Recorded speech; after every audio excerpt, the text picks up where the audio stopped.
Assalamualaikum warahmatullahi wabarakatuh. Kami dari kelompok 2 Pendidikan Kewarganegaraan Akuntansi B akan mempresentasikan tentang konstitusi dengan pelanggarannya. Saya Nur Hasanah sebagai pemateri pertama, kemudian Elsa Yuliandini sebagai pemateri kedua, lalu Julpa Wahida sebagai pemateri ketiga, Resi Meliana sebagai pemateri keempat, serta Sandaliska sebagai pemateri kelima. Yang pertama yaitu hakikat konstitusi. Konstitusi mencakup segala hal tentang kekuasaan dan penyelenggaraan negara. Secara harfiah berasal dari asal katanya, konstitusi sering diterjemahkan sebagai undang-undang dasar. Konstitusi dalam arti luas.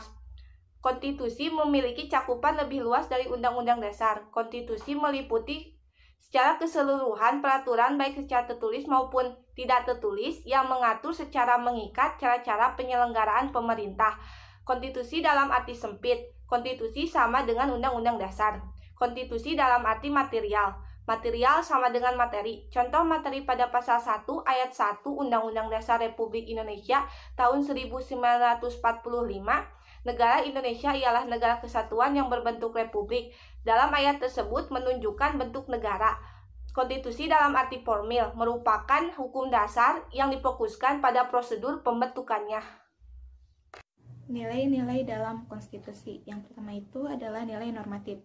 Nah, konstitusi itu tidak hanya berlaku dalam arti hukum saja, tetapi juga berlaku nyata secara efektif dalam masyarakat gitu.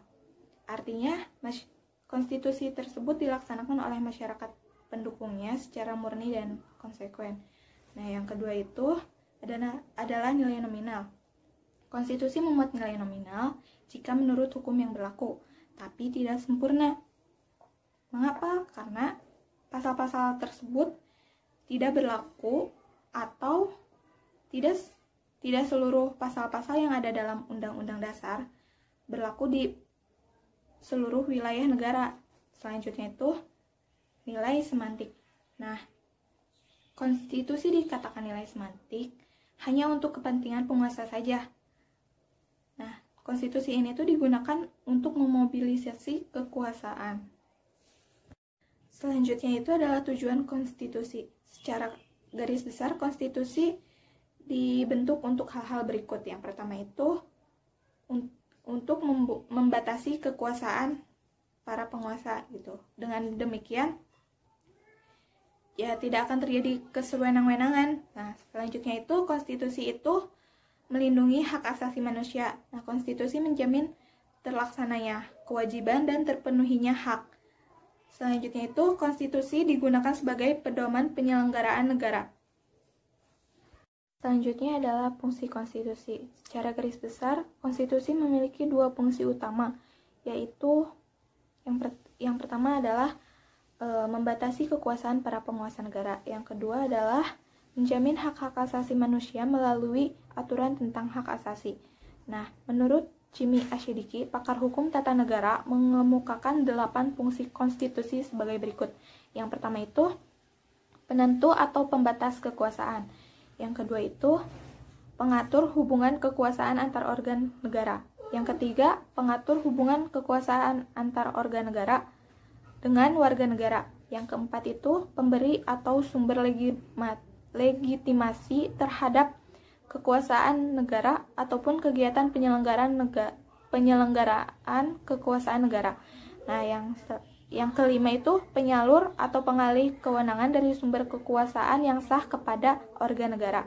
Yang keenam, simbolis, yaitu sebagai sarana pemersatu, rujukan identitas dan keagungan kekuasaan. Yang ketujuh adalah sarana pengendalian masyarakat, baik dalam arti luas maupun dalam arti sempit. Yang kedelapan adalah sarana perekayasa dan pembaruan masyarakat. Latar belakang. Secara harfiah atau berdasarkan asal katanya, konstitusi sering diterjemahkan sebagai undang-undang dasar. Dalam praktik ketatanegaraan, konstitusi dapat diartikan undang-undang dasar atau lebih luas dari undang-undang dasar. Di Indonesia sendiri, banyak kasus pelanggaran konstitusi dari masa Orde Lama hingga masa reformasi ini. Contohnya kasus pencoretan bendera merah putih yang baru terjadi tahun 2020. Bendera merupakan simbol dari Negara Kesatuan Republik Indonesia. Bendera juga memiliki nilai yang sakral dan amat dihormati. maka tindakan seperti itu termasuk ke dalam pelanggaran terhadap konstitusi.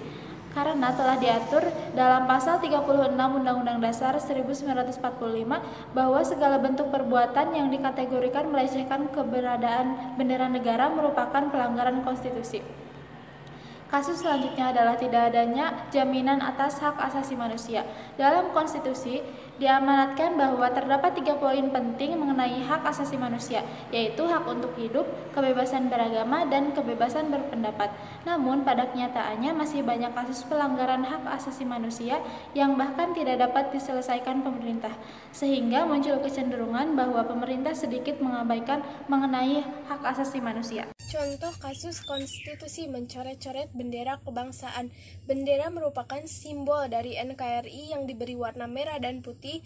Ini merupakan simbol kebanggaan bangsa Indonesia setelah bahasa dan juga kebudayaan yang beragam. Sejarah dan nilai histori bendera merah putih ini mengiringi perjalanan kemerdekaan bangsa Indonesia. Sehingga tidak heran jika kemudian bendera memiliki nilai sakral dan amat dihormati. Maka tindakan seperti mencoret bendera merupakan salah satu contoh pelanggaran terhadap konstitusi. Sebab secara jelas telah ditetapkan dalam pasal 35 tentang bendera, pada pasal 36 tentang bahasa, pada pasal 36A tentang lambang negara, Undang-Undang Dasar 1945. Maka segala bentuk perbuatan yang dikategorikan melecehkan keberadaan bendera negara itu termasuk ke dalam contoh pelanggaran konstitusi. Sehingga tidak dipungkiri lagi perbuatan ini dapat dikategorikan pelanggaran hukum yang kemudian akan berujung kepada tindakan pidana yang dikenai sanksi. Tidak ada jaminan atas HAM. Dalam konstitusi diamanatkan bahwa terdapat 3 poin penting mengenai HAM, yakni hak untuk hidup, kebebasan beragama, serta kebebasan mengeluarkan pendapat di muka umum. Namun, pada kenyataannya adalah jaminan perlindungan terhadap HAM tidak dapat diberikan secara penuh. Hal tersebut terbukti dengan masih banyaknya kasus pelanggaran HAM yang bahkan tak dapat diselesaikan oleh pemerintah, sehingga muncul kecenderungan bahwa pemerintah dalam hal ini sedikit mengabaikan mengenai HAM. Karena dari dulu hingga sekarang masih terdapat banyak kasus pelanggaran HAM yang terjadi di Indonesia. Berikut adalah contoh-contoh kasus pelanggaran HAM yang pernah terjadi di Indonesia. Yang pertama, pembersihan PKI yang terjadi pada tahun 1965 sampai 1966. Yang kedua, penembakan misterius yang terjadi pada tahun 1982 sampai 1986. Yang ketiga, tragedi Talangsari yang terjadi pada tahun 1989. Yang keempat, tragedi Rumah Gedong Aceh yang terjadi pada tahun 1989 sampai 1998. Yang kelima, pembunuhan Marsina yang terjadi pada tahun 1993. Yang keenam, tragedi Trisakti yang terjadi pada tahun 1998. Yang ketujuh, penculikan aktivis 9798 yang terjadi pada tahun 1997 sampai 1998.